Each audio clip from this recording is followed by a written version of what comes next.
देखो, फ्रीडम एक चाहत कहो या अदम्य प्यास कहो, हम सबको प्यारी लगती है और लगनी भी चाहिए, क्योंकि हम यहाँ मुक्त रहने, आज़ाद जीने और स्वतंत्र होकर जीने के लिए ही तो हैं। हाँ, मुझे पता है इन तीनों बातों का एक ही मतलब है, लेकिन मुद्दे की बात यह है कि फ्रीडम को निभाने के लिए एक अलग तरह की, एक हाई लेवल की मैच्योरिटी चाहिए, जो बहुत कम लोगों के पास होती है। क्योंकि फ्रीडम, स्वतंत्रता अपने आप में एक बहुत बड़ी रिस्पॉन्सिबिलिटी है, जिम्मेदारी है, जहाँ पर आपको अपने सारे फैसले खुद ही लेने होते हैं और उसके जो परिणाम हैं, अच्छे हो या बुरे हो, उसके परिणामों को झेलने की जिम्मेदारी भी आप ही की होती है। तो वहाँ पर इतना बड़ा जोखिम उठाने के लिए बहुत कम लोग तैयार हो पाते हैं।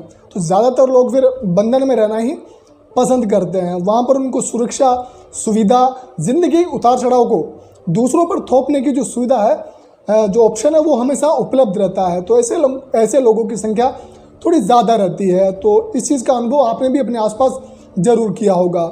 यहाँ पर फ्रीडम के भी 3 एस्पेक्ट्स होते हैं, जो आप ध्यान से सुनना और समझना। ये तीनों बिल्कुल अलग अलग होते हैं। एक होती है नेगेटिव फ्रीडम, दूसरी होती है पॉजिटिव फ्रीडम, और तीसरी होती है ऑथेंटिक, प्योरीफाइड या स्पिरिचुअल फ्रीडम। यहाँ पर जो नेगेटिव फ्रीडम है, उसका मतलब ये होता है कि चीज़ों से मुक्त हो जाना। अब यहाँ पर कोई घटना, वस्तु, व्यक्ति या इस दुखद जीवन से मुक्ति पाने का प्रयास भी हो सकता है, और ये प्रयास सबके अलग अलग होते हैं।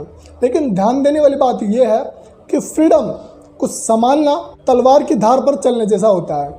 वहाँ पर जोखिम भी आपको बहुत ज़्यादा मिलेगा, तो आनंद भी बहुत ज़्यादा मिलेगा। और ये बिल्कुल सरल सी बात है, जहाँ पर जोखिम ज़्यादा होता है वहाँ पर चीज़ें, मौज मस्ती, आनंद सब कुछ ज़्यादा ही होता है।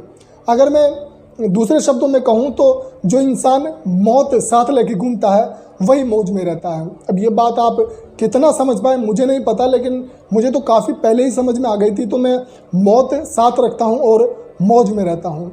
अब बात करूँ पॉजिटिव फ्रीडम की, तो पॉजिटिव फ्रीडम का मतलब ये होता है कि मान लो आप पेंटर बनना चाहते हैं, कवि बनना चाहते हैं, क्रिकेटर बनना चाहते हैं, सबके अपने अपने शौक होते हैं, आप कुछ भी बनना चाहते हैं, तो वहाँ पर वो बनने के लिए आपको अपने परिवार से संघर्ष करना पड़ता है।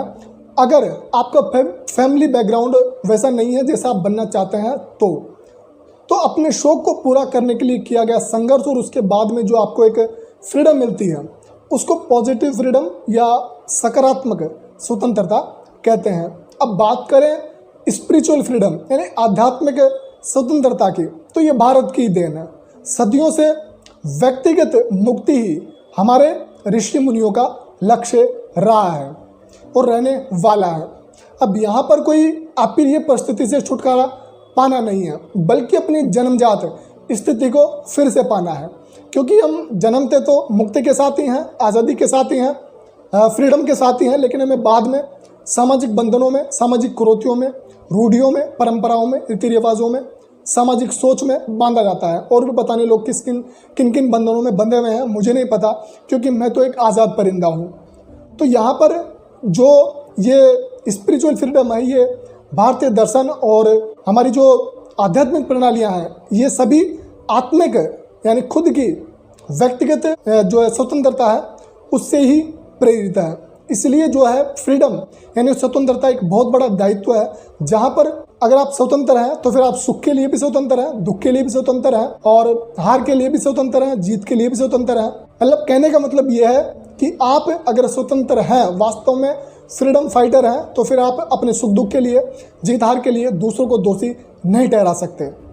इसके लिए मान लो आप एक स्वतंत्र इंसान है, जैसे मैंने बताया, तो उसके लिए एक मजबूत कंधे चाहिए, एक अटूट आत्मविश्वास चाहिए, जिगरा चाहिए, और इन सभी को संभालने के लिए क्या चाहिए? एक मजबूत मन चाहिए, जो हर किसी का नहीं होता है। हमें बनाना पड़ता है, करना पड़ता है, ज्ञान से, विजडम से, विवेक से, धैर्य से, विश्वास से, खुद की शक्ति से। तो इन चीज़ों को समझने के लिए आप मेरे वीडियो देख सकते हैं, वहाँ से आपको एक मजबूत मन बनाने में ज़रूर डेफिनेटली हेल्प मिलने वाली है। Wish you all the best. Thank you so much for watching.